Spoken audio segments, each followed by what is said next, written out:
Il est très courant aujourd'hui d'entendre des gens utiliser le nom de Dieu ou de Jésus comme un gros mot dans des émissions de télévision et des films. La réponse d'un chrétien lorsque cela se produit peut être aussi simple que d'éteindre la télévision ou de trouver quelque chose d'autre à regarder. D'autres situations, comme lorsqu'un collègue utilise un gros mot, nécessitent une approche différente. D'abord, lorsqu'un ami ou un collègue utilise le nom de Dieu comme un gros mot, nous devons comprendre la nature du problème. Le gros mot n'est pas la racine du problème, c'est le symptôme d'un problème de cœur plus profond.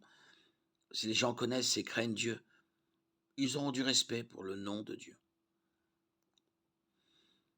Il est nécessaire que les gens soient transformés spirituellement en Christ et c'est vers cela que nous devrions diriger les gens.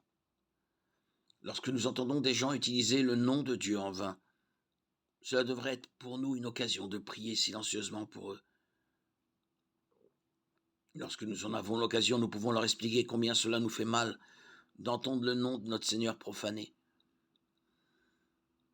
Dans notre conversation, nous n'exigeons pas que les gens cessent de jurer, mais nous leur demandons comme une faveur de s'abstenir. Lorsque nous entendons quelqu'un utiliser le nom de Dieu comme un gros mot, notre action doit être fondée sur la douceur et la crainte, et non sur l'orgueil. Quelqu'un qui maîtrise mieux sa bouche pourrait penser, elle enfreint une règle que je ne transgresserai jamais, ou il devrait me ressembler davantage et respecter le nom de Dieu. De telles réactions s'orientent dangereusement vers le légalisme. Lorsque nous pensons que notre position devant Dieu est basée sur notre capacité à respecter les règles, nous perdons de vue la grâce.